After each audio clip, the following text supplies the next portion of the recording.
اس روز یعنی قیامت کے دن آپ کے پروردگار سے زیادہ سخت عذاب دینے والا کوئی نہیں ہوگا. ولا یوثق وثاقہ احد، اور نہ ہی اس روز آپ کے پروردگار کے برابر یا اس سے زیادہ جکڑنے والا کوئی ہوگا. دنیا میں بہت ہے، ظالم بہت ہے. ابھی آپ دیکھیں کہ ظالم اسرائیل فلسطین کے اوپر کیا کر رہا ہے. کئی ایک روز سے مسلسل بمباری جاری ہے.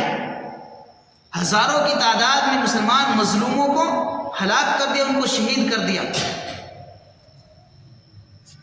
ان کے ظلم کی انتہا ہو رہی ہے.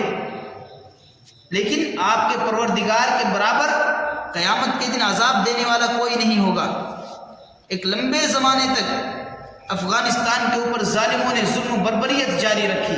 بالآخر پیچھے ہٹنا پڑا، منہ موڑ کر جانا پڑا. جاء الحق زہق الباطل ان الباطل کان زہوقا، باطل مٹ کر ہی رہتا ہے. وہاں سے باطل گیا.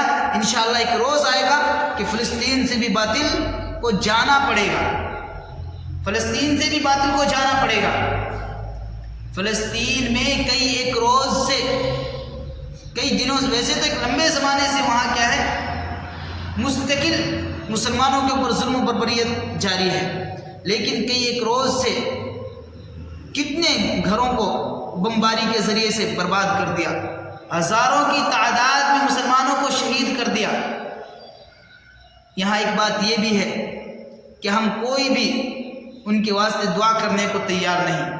حالانکہ اللہ کے نبی صلی اللہ علیہ وسلم نے فرمایا من رآ منکم منکرا فلیغیرہ بیدی، اگر تم کوئی برائی ہوتے ہوئے دیکھو، کوئی خلاف حق بات ہوتے ہوئے دیکھو، شریعت کے خلاف کوئی بات ہوتے ہوئے دیکھو، تو اس کو، تمہارے اندر طاقت ہے، تمہارے بازوؤں میں زور ہے، ہاتھ سے اس کو روک دو.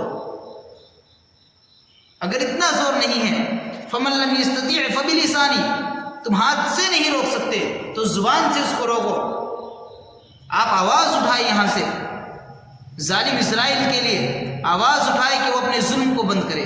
آپ یہاں سے آواز اٹھائے مظلوم فلسطینیوں کے واسطے کہ ان کے اوپر سے اپنے ظلم کو ظالم ختم کرے.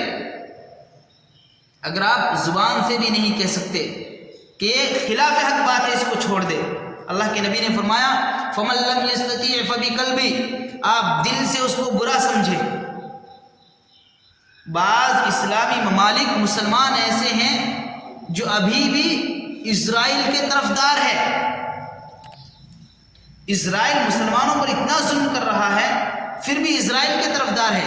اللہ کے نبی نے فرمایا المسلم اخو المسلم، مسلمان مسلمان کا بھائی ہے. اللہ کے نبی نے فرمایا المسلم کجسد واحد، مسلمان ایک جسم کی طرح ہے. کسی ایک کو دنیا ساری میں تکلیف پہنچے، آپ کو یہاں تکلیف ہونی چاہیے کہ مسلمان کو تکلیف ہو رہی ہے. اللہ کے نبی نے فرمایا فمن لم یستطیع فبقلبی، آپ دل سے اس کو برا سمجھے کہ وہ غلط کر رہے ہیں. اگر آپ دل سے بھی برا نہیں سمجھیں گے، دل سے برا سمجھنا وذالک اضعف الایمان، ایمان کا سب سے کمزور درجہ ہے.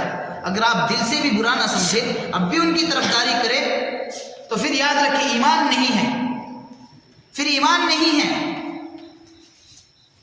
تو بابا مظلوم فلسطینیوں کے واسطے دعا کرے. آپ جا کر نہیں ان کی مدد کر سکتے تو یہاں رہ کر ان کے واسطے آواز اٹھائے. نہیں آپ آواز اٹھا سکتے تو کم از کم ہاتھ اٹھائے، دعا کرے ان کے واسطے، دل سے دعا کرے. اگر آپ ظالم کو ظالم اور مظلوم کو مظلوم دل سے بھی نہیں سمجھیں گے، دل سے سمجھنا وذالک اضعف الایمان، ایمان کا سب سے کمزور درجہ ہے. دل سے بھی ظالم کو ظالم اور مظلوم کو مظلوم نہیں سمجھیں گے تو پھر ایمان نہیں ہے. حق کو حق اور باطل کو باطل دل سے بھی نہیں سمجھیں گے تو پھر ایمان نہیں ہے. ان کے واسطے دعا کرے، ظالم کو اللہ ہلاک کرے، مظلوم کی اللہ مدد کرے، ان کے واسطے دعا کرے، اپنی دعاؤں میں انہیں یاد رکھے. فَيَوْمَئِذٍ لَا يُعَذِّبُ عَذَابَهُ أَحَدٌ، اس روز یعنی قیامت کے دن آپ کے پروردگار سے زیادہ سخت عذاب دینے والا کوئی نہیں ہوگا. وَلَا يُوثِقُ وَثَاقَهُ أَحَدٌ، اور نہ ہی اس روز آپ کے پروردگار کے برابر یا اس سے زیادہ زیادہ جکڑنے والا کوئی ہوگا.